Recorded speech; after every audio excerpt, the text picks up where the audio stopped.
Hi, my name is John Ryan. I've been training and coaching for nearly 3 decades, and 25 years ago, I officially started my business. In that time, I've worked with tens of thousands of people, executives, entrepreneurs, leaders, and teams. And if there's one thing that I've learned, it's that success isn't built on one big idea. It's built on a lattice work of mental models. Charlie Munger, Warren Buffett's legendary business partner, coined that term, a lattice work of mental models. He believed that the smartest people don't rely on a single framework.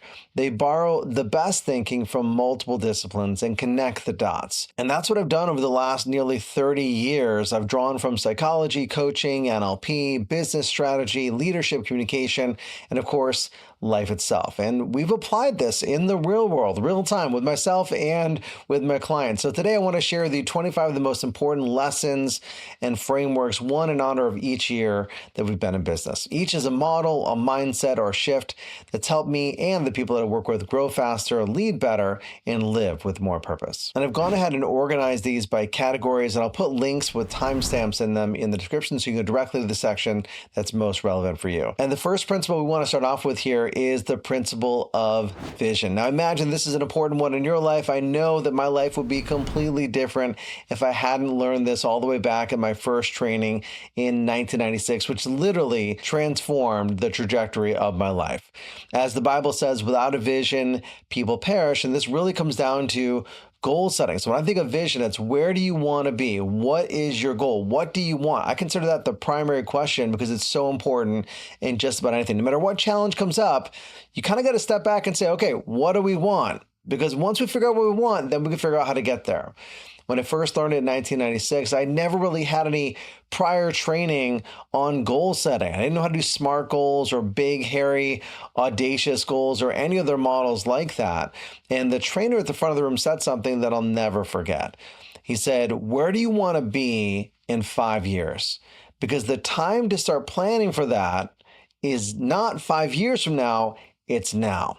And that was the first time I really stepped back and got clear on where was it that I wanted to be. And I wasn't sure at the moment, but I looked up at the front of the room. I saw that person as everyone was writing down their goals. And I knew in my heart that that's where I wanted to be. I wanted to be on stage. I wanted to be helping people learn these concepts that we're learning inside of that training to help them be who they want to be, do what they want to do, and have what they want in life. So that's why I consider the primary question was because it was everything comes from what do you want? So that's lesson number one. What do you want? And once you identify what is the vision, what it is that you want in an area of life or for your life in general, then you're on to principle number two, which is mission. Deciding your mission. And this is not just for companies. This is for you as well. And by coming up with your mission, this is incredibly powerful. So your what is your vision? Your why is your mission. And this is based on your values, what's really important to you. This is, again, your why. Your vision is the what, the mission is the why. You may have heard the idea that you can accomplish any what if you have a big enough why. Now, why is why so important? Why brings in energy. It creates resilience. When you are moving towards your vision and you come across an obstacle, which you undoubtedly will if it's a big enough vision, then we got to make sure that we have enough resilience to get over, under, around, or even through that obstacle to achieve the mission. That's why mission is really important. It gives you the energy, gives you the reason to keep going no matter what. My mission personally and that of my company is something you probably have heard at the end of any video or training that I create, which is develop yourself, empower others, and lead by example. And where that came from was no matter what type of training program I was putting together, whether it was for an individual, a company, a leadership team, or even for coaches out there, it always had three major pieces. I couldn't get away from it, which is communication, behavior, and mindset. And you think about it, that's what training development is really about. If you want to have a better relationship, it's one of those three things. You got to shift your mindset, improve your communication, or change how you behave. If you want to improve your health, well, you got to change your mindset, change your communication with yourself primarily, and of course, change your behaviors. And the same thing in business and virtually every other area of your life. If you want things to improve, you're either developing yourself, you're helping others improve, and most importantly, leading by example, because people don't care what you say if you're not walking the walk. And that's what leading by example is all about. So if you don't already have a mission, again, it doesn't even matter if you have a company or not. I believe everyone deserves a mission in life. Why are you here on this planet? So take a moment and identify what are the top 5, maybe top 10 things that are important to you in life, and then come up with a phrase or a sentence or even a paragraph that describes what your mission is. The shorter, the better, the more repeatable, memorable it'll be for you. And it's going to help you stay connected to not only what your vision is, but why your vision is important. So the what is the vision, the mission is the energy and the resilience necessary to help us achieve that vision going forward. And the other thing that that does is having a mission is it also helps us with lesson number 3, which is about meaning. Meaning isn't found, it's chosen. One of my first coaches gave me a magnet that I still have on this fridge. It says, life isn't about finding who you are, it's about deciding who you are. And in our society, there's this trend of looking outside ourselves for answers, for finding our purpose. We might ask someone else, what am I supposed to do with my life?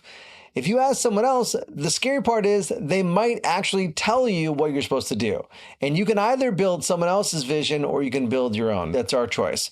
But the best thing to do is to choose your own destination, to choose your own vision, to choose your own mission, to choose your own path, and to make your own meaning. And I know that's very existentialist of me to say, and the nihilist in me says, the truth is that none of it really matters. In 5 billion years, the earth is going to get consumed by the sun, so what does it really matter? And of course, on that scale, everything is absurd. But if we look at it for just a moment on a more realistic scale, the only things that really matter are the things that we decide matter. We may not be able to influence things on a scale of 5 billion years, but we can have an impact on a scale of 5 minutes. You can say hi to a stranger. Maybe you see someone in need and you can do something for them. You can make things a little better than you found it. Those things are the things that really matter and they give our lives meaning. So don't look for meaning outside of yourself. You get to decide what your life is all about. That's your mission, and what's important to you. That's what meaning is all about. And connected to that is principle number 4, which is to live your legacy. People talk often about leaving a legacy after they're gone. Well, we just talked about the fact that nothing really lasts forever, certainly not hundreds of years, let alone billions of years for most people. And legacy is fine, and everyone does leave a legacy in a way by the lives that we touch. But instead of wasting time worrying about what's going to happen after you're gone, focus on living your legacy. Live your values, live your beliefs, live your principles, live your mission, and live them every day. You won't have to wait to see how you're remembered after you're gone.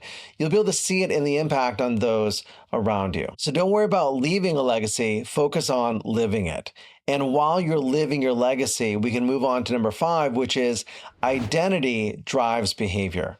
And as a coach and a trainer, my primary responsibility is to help people to transform their lives and their businesses. And that means creating change. And the most comprehensive way to create change is to change your identity. It's the deepest part of who we are. We talk about beliefs and attitudes and values, and all of that is wrapped up inside of our identity. When you change your identity, everything changes. You don't have to worry about it anymore, because once you've made the shift, you decided that you are an entirely new person, your beliefs, your values, everything shifts automatically. For example, if you've ever been a smoker and you become a non-smoker, once you make that identity shift to becoming a non-smoker, it's done. You just don't smoke anymore, no matter what. This is why 100% is easier than 90%, because if you decide to cut down smoking by 90%, you're only smoking 10% of what you did before, there's still that window inside of like, maybe not. But if you're at 100%, there is zero chance of that happening. The same thing with health. If you become a vegetarian or you become a health nut, you're going to start taking care of your body at a whole new level. Or if you become a leader and identify as a leader, any label that we put on ourselves, positive or negative, creates definitional boundaries of what we will and we will not do. So if you want to create massive change, shift your identity. And that leads us into the next category, which is mindset and beliefs. And the first framework I'm going to share with you in this category is that of NLP, or neuro-linguistic programming. We'll talk about what that is in just a moment. But for me personally, this is my main model. Most things in my life, personally, professionally, are filtered through this framework. And the reason why is it's all about modeling success. Especially if you're not familiar with it, this is what NLP is. NLP is about modeling success. If someone else can do something successfully, we can model it, reverse engineer it essentially, and we can replicate it in ourselves and teach it to others. And if you're not familiar with what NLP is, we'll do a little quick breakdown for us. The NLP, again, neuro-linguistic programming. The neuro relates to mind, linguistic relates to language or communication, both internally and externally. And then the programming part is really more about our patterns, how we can take back programming from the external environment so we have greater control over the patterns. So if we can change our patterns from unhealthy ones to healthy ones, or unproductive to productive ones, we can improve our results. So if we go big picture on what NLP is, it's three things. It's mindset, communication, and change. And what I love about NLP is it goes deeper. It doesn't just say have a positive mindset. It's how do you change your mindset? How do you shift your beliefs? How do you change how you feel? And how do you change your behaviors? Because the behaviors are what are actually going to get us the results. Now, instead of just talking about NLP, I want to give you a little bit of an experience of it, especially if you haven't ever experienced NLP before. Now, keep in mind, in my online learning library, I have hundreds of hours of content on NLP. So this is a very small sliver of what NLP is and what it can do, but it'll give you a little bit of a taste, a little bit of a pink spoon, if you will, from Baskin-Robbins, so you can determine if it's the right flavor for you. So I want you to experience something called a submodality. Now, if we go a little bit bigger picture, there's something called modalities. Modalities are the 5 different ways we experience the world. We have visual, auditory, kinesthetic, olfactory, and gustatory. Olfactory and gustatory are smell and taste, respectively. But the 3 primary ways which we experience the world are visually, auditorily, and kinesthetically. Those are our modes or primary modalities of thinking. Inside of each of those is a sub-modality or sub-characteristic. For example, in the visual sense, something can be in black and white or color. It can be bright or dim. So I want you to bring to mind, if we play with this for just a moment, bring to mind a picture of something that is motivating to you. Okay, you got it? Just bring up a picture, have it front and center for you, or wherever you hold them, that's fine too. And just notice, is it in black and white or is it in color? Is it bright or dim? Is it big or small? Is it near or far? Now, these submodalities or subcharacteristics, they vary from person to person, but there are some generalizations we can make. For most people, for example, if something's in color, it's going to be more intense than something that's going to be black and white. If it's closer, it's going to be more intense than if it's going to be further away. So that means if it's a good picture and you make it bigger and brighter, it's going to be more intense. If it's a bad picture and make it bigger and brighter, that's going to be even worse. So you got to be careful on how you play with these, but let's play with that picture that you have that's something that's motivating to you. If you're playing along at home, we hope you're playing the home game. So bring up that picture, and I want you to make it even bigger. I want you to make it even brighter and play with this a little bit and notice it. Does it make it more intense or less intense? Doesn't matter which way it does for you. Just get notice on what it is for you, what your experience is, so then you can adjust it later on. Okay, now if you really want to kick it up, step into it if you're not already looking through your own eyes. This is called associated.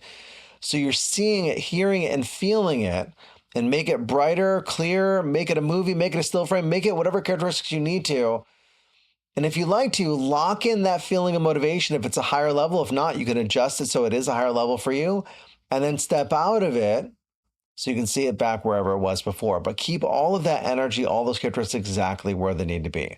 So that's not a technique in NLP per se. That's just kind of playing with the submodalities to get a sense of how you encode information. So if you want to make it more or less intense, you certainly can do that with your own mind. And that's one of the things I love about NLP is it gives us the tools to go in and not just say be positive, but how do we actually shift from a limited mindset to an unlimited mindset? And keep in mind, there are hundreds of tools tools and frameworks inside of this, where that's just a little sliver of what's possible. Everything from, goal setting to creating mental flexibility to meta model, Milton model, being positive with our language, linguistic reframing, quantum linguistics, the list goes on and on and on. And if I really connected back to the idea of a lattice work of mental models, NLP fits really well in that, because whatever someone does something well, we can model that with NLP, and it allows the field to grow and to become bigger and better and continue to evolve over the last 50 years, which it has. Now, this next principle is I'm okay, you're okay. And this doesn't come from NLP. This comes from a field called transactional analysis in psychology, created by Eric Berne and popularized by Thomas Harris in his book, I'm okay, you're okay, based on the 4 life positions. And the concept behind this is that there's a combination of okayness and or not okayness in relation to self and others. And we get kind of a quadrant, if you will. So if you think about it, when we're born, we fall into one of these 4 life positions. And most likely, if you think about it, when you're born, you don't really know how to do a lot of things. So in comparison to our parents, if we make that assessment, we might feel that I'm not okay, but they're okay because they know how to do all the things. But then maybe we grow up and realize that, man, maybe my parents don't have a clue. I'm not okay, but neither are they. So then we have the position of I'm not okay, but they're not okay either. Or perhaps we assume a superiority position where I'm okay, but everyone else is not okay. And those 3 categories, as you might imagine, are kind of subpar because it involves not okayness. What we really strive for as human beings is we just want to be okay. And you know what? So do other people. So we want to have a level of okayness with ourselves. So that means I'm okay. And you know what? You're okay too. Even if you're not perfect, I know I'm not perfect. And so we have a level of self-acceptance inside of that. And as leaders and as coaches, we want people to feel okay because that allows them to progress, to evolve. Because when people don't feel okay, they justify and they resist change. If you can imagine and think back to if you've ever seen a 2-year-old, if you yourself have been to before, 2-year-olds don't typically have self-esteem issues. They don't look at goals and say, I'm not sure I'm good enough for that. Why? Because they see something they want and they just go for it. So when there's a level of self-acceptance and we're no longer judging and comparing ourselves, we feel free to go towards the things that we want in life without holding ourselves back. And while we're starting with that solid foundation of okayness, as in I'm okay, you're okay, we also know that on the path, we're going to hit obstacles because any worthwhile goal is going to have some obstacles along the way. And if we're not hitting the obstacle easily and effortlessly, we might have some emotions that pop up for us, which leads us to number 8, which is to embrace the emotion. Now, admittedly, when I was younger, I did not always listen to this lesson. In fact, in our culture a while ago, there was this principle of feel the fear and do it anyways. And that's fine. Nothing wrong with that. Certainly times that the fear comes up and it's just a signal to go for it. But if we really think about emotions as signals, we can recognize that they're not our enemies. In fact, where their signals from is from you. They're from your unconscious mind. And it's important to listen to them so we can get the lessons necessary so we can be successful going forward. Because sometimes we get confused. We think that the emotion, the anger, the sadness, the guilt, the shame, that's what protects us. And it's not. The learning is what protects you. You get the learning. That's the most important thing to make sure that it doesn't happen again. So what we really want to do is get the signal from the unconscious mind that there's something to learn here. That's the purpose of the emotion. Once we get the lesson, we can let go of the emotion. And speaking of lessons, the next lesson is number 9, you don't need permission. And this is a big one for a lot of people. When we're kids, we need permission for just about everything. And that's not a bad thing. As kids, we're still developing our brain, our emotional maturity. We need people, parents, teachers, guardians to guide us sometimes. We don't have the experience and the wisdom to know what's a good thing and a bad thing. But what also happens is we're kind of conditioning ourselves and conditioning our children for the need for external permission. Part of maturing is recognizing that you don't need permission to be successful. Now, clearly we have laws and regulations as part of society, but within those culturally, socially accepted legal boundaries, you don't need anyone's permission to be successful. So if you want to get healthy, Awesome. Go for it. Stop waiting for a significant health event or your doctor to tell you that it's time. You got to turn things around. If you want to start your business, get the ball rolling today. You want to improve your relationship? Who else is going to do it for you? And the good news is that the ball is in your court, and that's exactly where it belongs. Now let's move on to the next category, which is communication. And the first lesson or principle I want to share with you in this one is the conversation is the key. When something has to change, a conversation is going to be involved, either with yourself or with someone else. There could be a reality conversation with someone, or accountability or an expectations conversation. Over the course of my career, I ended up creating a lot of different frameworks when it comes to conversations because I know how important they really are to creating results. As I think back in my life, I believe that my appreciation for conversation really began as a kid. I remember being somewhere around 10 years old, and I went over to a friend's house to play, and they couldn't come out. The parents said that they were grounded, so they couldn't come to the door.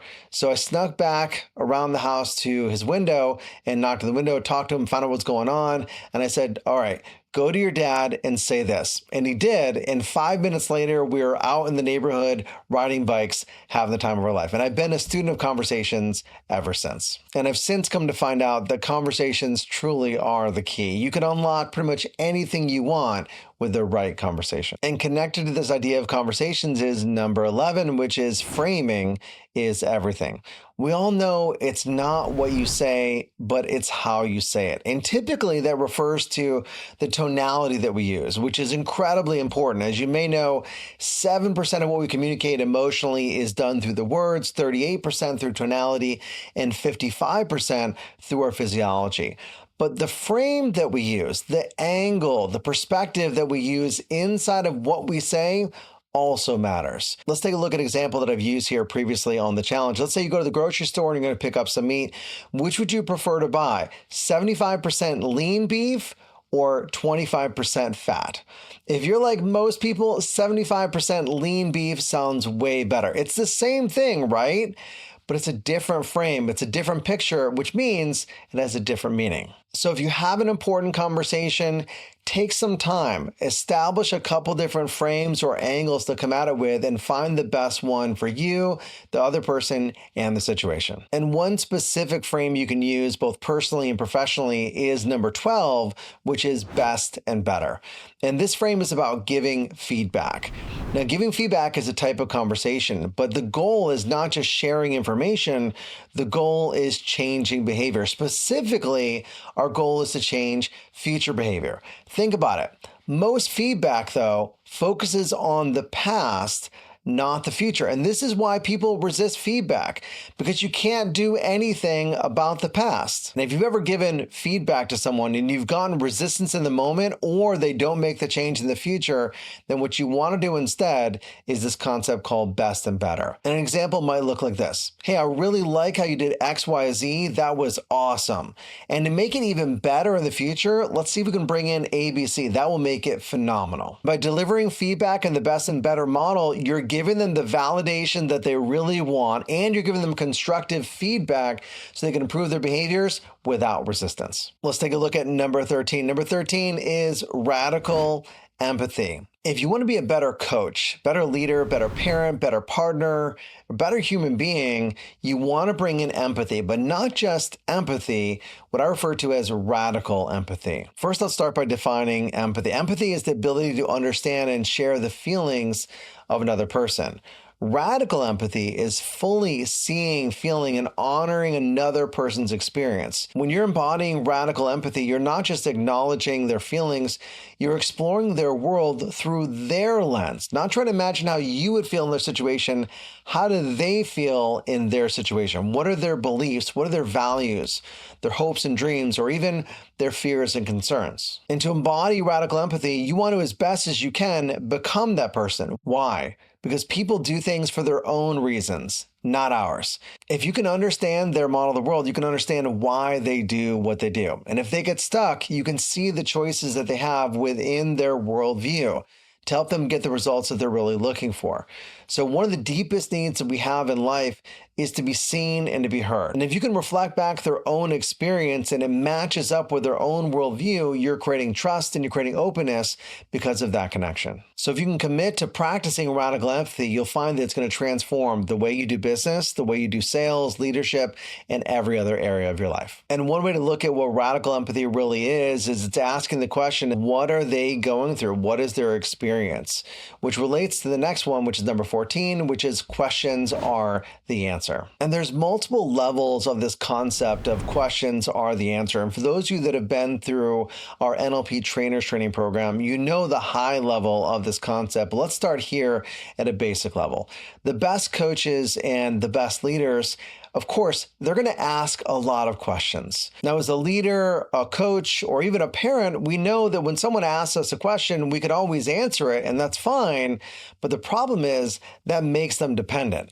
Instead, we can ask a question in return, and that helps them to learn how to learn, and that creates freedom and independence. And on the extreme end, we don't want to be so question-oriented that we just interrogate people all around us. We want to keep it around a 70-30 mix, where the other person is talking around 70% of the time and you're talking around 30% of the time. This application of questions are the answer is kind of close to the idea that it's better to be quiet and thought a fool than to open your mouth and remove all doubt. And the next category we're going to explore is strategy and action. And as we go forward in this one, I'm going to be assuming that you already have your vision.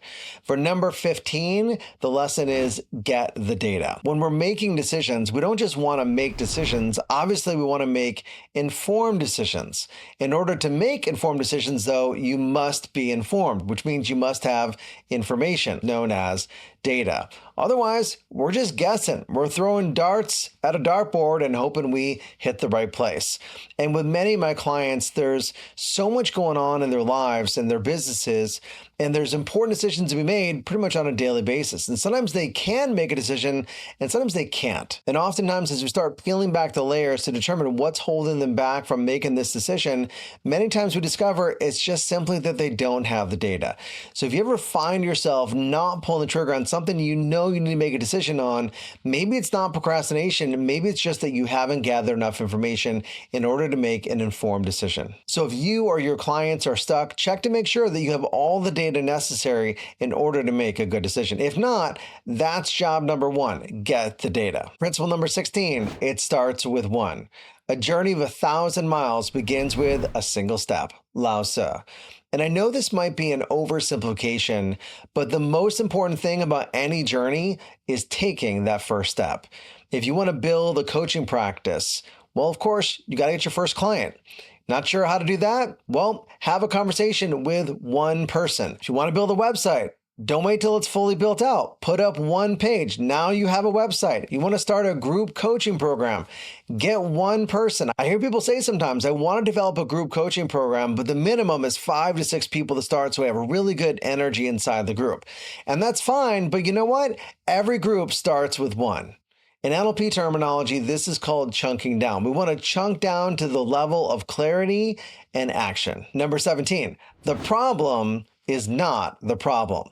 Now, to be clear, sometimes the problem is the problem, but oftentimes the problem is not the problem. And what that means is we need to zoom out. We need to zoom out and look for the larger pattern. An example is, let's say that we have a team and someone shows up late to the meeting. And then in another situation, we have another person forgets to turn in a deliverable to a client, or someone drops the ball completely on a presentation. Now, each one of those could be tackled individually, but if we step back for a minute, we can ask ourselves, what's the bigger issue here? What's the real problem that I could solve that by solving this, all others would also be solved? This is called chunking up, and we might get a couple different answers based on how you chunk up and zoom out in your mind. Is it an expectations issue? Did they just not know that they shouldn't be late or drop the ball in a presentation? No, probably not. Of course they knew. That's not the real issue. It's not about awareness. In this case, if we zoom up or chunk out, it could be about accountability systems. If we don't have accountability and quality control, quality is going to drop. So perhaps that's the real issue, and those are really the symptoms telling us that there's a bigger issue that we needed to solve. And what you'll find is if we're only solving surface level issues, then the problem is that we're going to be putting out fires constantly. So keep in mind, the problem is not the problem. unless it is the problem. But often it's not. All right, number 18. Keep showing up. And this concept is probably the simplest one of them all, because all you have to do is keep showing up. And this lesson I learned probably when I was 12 or 13. I was playing soccer and I was trying out for a travel soccer team, which is a more advanced team in the area. And I didn't make the cut. I got cut. And I wanted to get better, so I asked the coach, would it be okay if I continued to practice with the team so I could be better for tryouts for next year? And that's exactly what I did. I showed up for every practice early, and I practiced with the team, and they went off and played the games as they traveled for the soccer games. And one of the star players on the team was incredibly talented, but he stopped showing up for the practice sessions and would only show up for the game. Well, after a while, the coach kind of got frustrated with that and kicked the star player off and invited me to join the team. And he shared with the team, they said, listen, I would rather have 11 John Ryans on the team who are willing to show up and put in the time to do the work than a superstar who's there and thinks the team is there for them rather than the other way around. Now, to be fair, I kept that bench really warm that year, so mission accomplished. But if you want to be good as a coach, keep showing up. If you want to be good as a leader, keep showing up. If you want to be better as a parent, a trainer, entrepreneur, whatever it is for you, keep showing up. Now, showing up means being present, being intentional, and trying to get better day after day, year after year. Sometimes we have to ask ourselves, do I have 10 years of experience or do I have the same year 10 times? Because those are different. If you want to be the best, keep showing up day in, day out for 10, 20, even 30 years. And why this works in just about every industry is because most people don't show up. And if they do show up, they don't do it consistently enough for long enough. So keep showing up no matter what. Now, the next category is sales. And even if you don't think of yourself as a sales professional, everybody is in sales. If you're an entrepreneur or a business owner, then you probably already know that you're in sales. If you're a leader or manager, you're in sales. If you're an employee, you're in sales because you had to sell yourself to get into the company, to be hired or to be promoted. If you're a parent, you're in sales. If you're a student, you have to sell yourself to potential employers or educational systems, etc. So as you can see, everybody is in sales. Now, the first principle I want to share with you is number 19, which is impact, then income. Now, at the time of this recording, experts refer to this period of time as a trust recession. People don't trust companies. They don't trust governments. They don't trust media. They just don't trust anymore. So how do we build trust? We build trust by building value, by developing a relationship. And one simple way to do that is by putting energy into what I think of as the matrix. So if you imagine the world as kind of like a matrix or the matrix, if you will, it's a closed system. And the law of the conservation of energy is that when you put energy into a system, energy must come back around. So what goes around comes around. So if we're putting energy into the system, it's going to flow back to us eventually. Maybe not directly from the direction we put the energy, but because we're part of the system, that energy will flow back to us eventually. So what does that mean for us? It means that if you want to generate income, you must show up and generate impact. Show up, live your legacy, give value, and value will come back to you in multiples. As an example of this, I remember doing a webinar one time and this person showed up and they weren't as involved as I normally would expect them to be in the chat discussion and everything like that. So I reach out to them after the class and I want to check in on them just to see how they're doing. And it turns out they weren't doing so well. They just had lost someone in their life, a couple of people, in fact, really going through a difficult time. So I invited them to have a free coaching call. I hopped on a call with them and it spent about an hour, hour and a half. And at the end of that conversation, I didn't invite them to do a breakthrough session. I didn't invite them to my mastermind or to become a one-on-one client. Instead, I just gave them energy. I helped put them back into a better place than where I found them, and they were in a really good space going forward. And that was it. And the next morning I wake up and I go to my email and there were 2 email referrals, introductions to potential new clients, not from this person, mind you, from 2 other separate past clients who wanted me to help some people that they knew in their lives. That's what I refer to as an impact funnel. And now as I share that story, I want you to keep in mind that none of these Lessons, frameworks, ideas, or concepts should really be thought of as in isolation. You can bring them together in different combinations at different times for different reasons. We have a lattice work, as Charlie Munger would say, of different models. So sometimes you think about vision and mission and living your legacy, or it starts with one, or the best and better concept. So use the right tool at the right time. So if you focus on impact and showing up, the income will follow. And there may be things you need to do to subsidize things as you're going forward. And I want to encourage you as we go forward to make sure you're not just isolating any one of these. If you look at any one of these, they may be insufficient to solve whatever challenge you're going through in life, but you can use different frames at different times depending on the situation that you're going through. So think back on vision and mission. Do I know what I want? Do I know why I want it? Am I living my legacy? Or keep in mind, it starts with one, or best and better. Pick and choose which ones you want to play with at different times, because the more tools you have, the more flexibility you have to get the results you're looking for. The next framework I want to share with you in relation to sales is number 20, which is play the opposite part. And this connects to what is commonly referred to as no-oriented questions. Back in the 70s and 80s, there was a sales technique called a yes set, where you get people to say yes. And the more they say yes, the more likely they are to say yes to you in the future. Are you ready to make a sale? And that's fine. There's a place for that as well. But I think people are much more savvy to that. You could say yes a million times, but if it's not a fit, if it's not in alignment with your values and your vision, it's not going to really make a difference. How many times you say yes before? It's probably going to be a no now. To help with that and to really have an authentic conversation with people, to make sure you get rid of any gimmicky sales stuff, instead of trying to push people to what you want them to do, because people don't want to do what you want them to do, they want to do what they want to do. What you might want to do is create either zero pressure or negative pressure by actually playing the opposite part. In NLP, there's this concept called parts integration, where there's part of me wants to, part of me doesn't. Well, what naturally happens is if you play the opposite part, the part that doesn't, that allows them to consider the possibility of doing the thing that they actually want to do. Let me show you what it looks like. So to play the opposite part, you can think of any conflict as being like a teeter-totter or a seesaw, if you will, where there's a pro side and a con side. And you can either be on the pro side or the con side, but the problem is if you're on the pro side and they're on the con side, the client, the prospective client that you want to work with is on the con side, they don't care about your opinion as much as they care about theirs. So it's not an equal weighting distribution. There's not a balance here.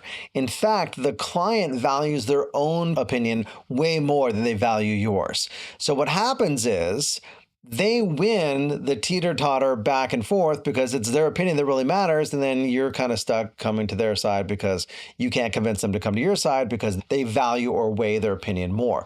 But instead, what we can do is this.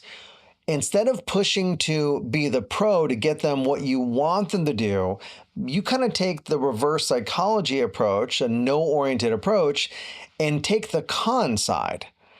If you're the advocate, the devil's advocate, if you will, on the con side, that causes them to mismatch the con side, therefore taking over the pro side. And because they value or weigh their own opinion more than yours, it looks more like that. And then, of course, you can agree with them at the end if that is actually a good fit. Now, this doesn't make them buy from you. This isn't forcing them. If it's not a fit, it's not a fit, but we're maximizing the chances of them considering it without any resistance or pressure from you. That's what this is really all about. So if you're calling a prospective client, instead of saying, did I catch you at a good time, which is forcing them to say yes, and they might not be ready to say yes yet, they don't want to commit to anything, you ask it in reverse. Did I catch you at a bad time? And they might say no, because why? We're programmed to say no. It's much easier to say no than it is to say yes. So we want to frame our questions in the form of a negative. It's a no-oriented question, or we're playing the opposite part. This might be a bad idea, but this may be off the wall. Maybe it's just me. Maybe it's just how I'm thinking about it. So we're playing the opposite part again, which allows them to play the pro part. Now, the next thing I want to share with you in the context of sales is 3 steps to building your business. Now, when you think about business development and running a business in general, there's 3 main categories that have to exist for a company to be successful in the long term. The first one is client acquisition. This is essentially marketing Then we have client enrollment. This is sales. Then we have client fulfillment, and this is delivering on your product or service. So for building your business, we really need all three things. We need client acquisition, we need enrollment, and we need fulfillment. So marketing, sales, and delivering your product or service. Now, for most people, at least in the coaching space, in the consulting space, we love the client fulfillment. We love coaching. We love speaking. We love providing the service or the value, but we don't always like the marketing, the sales part. And that seems kind of evil for some people, right? So money is the root of all evil, which is, if that's true for you, then let me know, because that's not actually true. Sales, got to change your relationship. Sales is service, and so is marketing.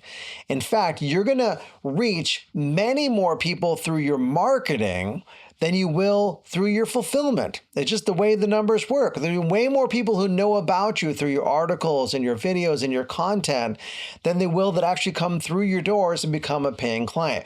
Which means if you really want to impact a lot of people, you got to touch a lot of lives through your marketing. So marketing then is impact. Remember, impact before income. And sales is service. So if you're providing value on the marketing side and you're serving people, making sure that your product or service is a fit for them, and if they're not, you can refer them to someone else, and you're helping them once they become a client, then there's no end. It's all just about service and helping people get the results. Because as Zig Ziglar once said, you can have anything you want in life if you help enough other people get what they want. So that's it on sales and building up your business. Let's take a look at fulfillment. How do we make sure that we're not only successful in business, but that we also are fulfilled on the path? For that, we're going to take a look at lesson number 22, which is no comparisons, no attachments. As you may have heard, the phrase comparison is the thief of joy. There's always someone smarter. There's always someone faster and stronger, has more money, is more successful. No matter what you are good at, there's always someone who has more in one or more areas of life. But don't let that stop you. Just because someone is further down the path, has more than you in some way, shape, or form, has nothing to do with you. In fact, you could be totally content just focusing on what you have versus what you don't have. One metaphor for that is thinking about racehorses. Racehorses wear blinders. Why? To get rid of the distractions. It also prevents them from noticing other horses on either side of them as they're making their way to the finish line. So you want to be doing the work. Put your head down, do the work, and keep going until you hit the finish line. Don't look side to side. Don't look at people who've already raced before you. Don't worry about the people behind you. Just keep going. And the second part of this is no attachment. I used to say no expectations, but I've shifted to no attachments. And the reason for that is expectations are the root of all limiting emotions. At the same time, people rise to the level of your expectations. So I see the value in expectations from a leadership and performance level. And in business, we're not really in the business of optimizing for happiness. What we're optimizing for is performance and providing value. So we need to be adaptive. We need to be fast in this world that we live in. So what we want to do is spend less time on what should be, that's what attachments are, and more time on dealing with what is. To do that, we have to let go of our attachments. So no comparisons, no attachments. And number 23 is maintenance is gratitude.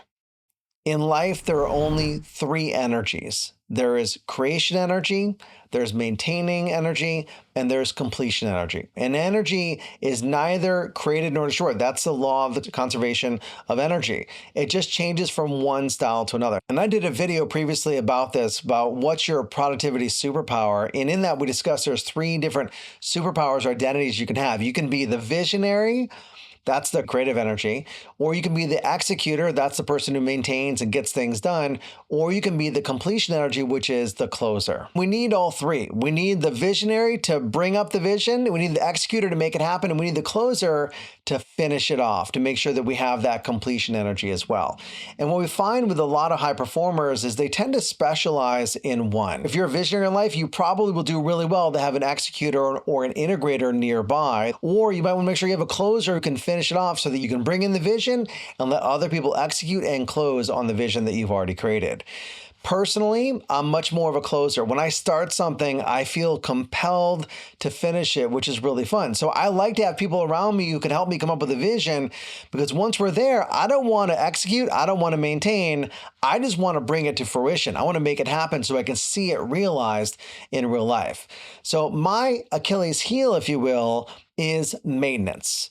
I don't like to maintain things. I can get it started, I can definitely finish it, but the thought of maintaining things over and over again, not my favorite thing. But one of my clients I'm forever indebted to shared with me a concept that I'm going to share with you, which is that maintenance is gratitude.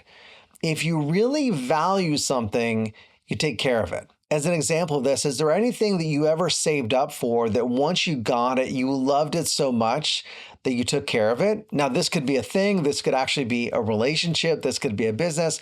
Or even back when a kid, maybe you're saving up your allowance or you're doing chores for money and you're earning your money, you're saving up. I remember the first thing I ever bought that was meaningful for me, it was my first guitar. And it wasn't an expensive one, but man, did I love it. I took care of it. I put it in the case every night and I wiped it down to make sure it was really shiny, because maintenance is gratitude. You can say gratitude is a lip service. Saying that you value something is not the same as taking care of it. So if you really love something, if you value it, if you have gratitude for it, put in the energy to maintain it as well, and it'll transform your experience with it. And on an unrelated note, let's take a look at number 24, which is beware the doom loop.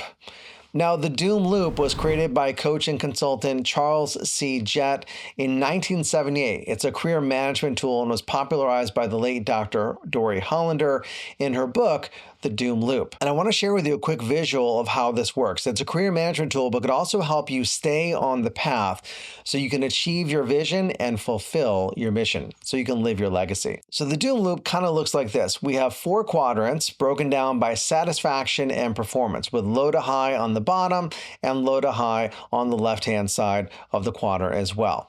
And when we start out in any career, what we tend to find out is, we're that rising star in an organization or as an entrepreneurial ventures, that our satisfaction, our happiness factor is really high. But our performance is not so high because we don't really know what we're doing. After all, it's a brand new job or a brand new career. But over time, we get training and we get experience and we rise to our highest level so that we're enjoying it. We have high satisfaction and our performance is right there. So this is the sweet spot. This is exactly where we want to be. But after all, if you've done anything for more than a couple of years, more than a couple decades, we'll talk about how do we stay motivated going forward. We start to, maybe have a little bit less satisfaction because after all, it's our 1,000th customer, it's our 100th project that we're working on. So the newness factor, the novelty wears off, but we're still good at it. So performance is high, but our enjoyment starts to go down. And eventually, if we're not careful, what happens is because our satisfaction and enjoyment goes down, then we actually find our performance starts going down as well. And that's why we're doomed.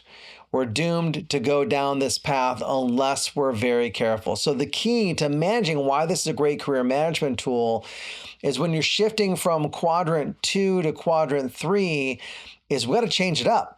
We want to recycle or restart that process by finding another level, another gear, some other thing we can bring into this career so that we don't burn out and we can continue to achieve our mission and fulfill our mission. So beware of the doom loop. And that leads us to the final lesson, which is number 25, lead by example. And this one is really about authenticity. It's not what you say that matters, it's what you do that really counts. If you say you're going to do something, do it. As Gandhi once said, be the change you wish to see in the world. So if you see other people not fulfilling their potential, don't worry as much about them. You show up, you be your best. You connect to your avatar ideal self, and you live your values, you live your mission, and you live your legacy. So those are my 25 tips that I want to share with you from 25 years in business, nearly 30 years as a coach. And I want you to know that they have been field tested with real people in real situations, people who trusted me with their goals, their fears, and their dreams. So if you're one of the many clients, the students or peers that I've had the honor and privilege to work with over the last 25, nearly 30 years, thank you. You've shaped me just as much as I potentially have shaped you. And I'm grateful every day that I get to do this kind of work. And if something in these 25 lessons has resonated with you, I invite you to pick just one, and put it into use. Let me know in the comments what's something that resonated with you. And most importantly, go apply it and tell me about your experience. And if you're ready to take the next step, whether it's developing your mindset, growing your business, or becoming the kind of leader that you've always wanted to be, remember, I'd be happy to support you on the path. And you can find more resources and trainings at our websites, nlpunlimited.com or johnryanleadership.com. And cheers to the next 25 years and the legacy. May you live it along the way. Until next time, develop yourself, empower others, and lead by example.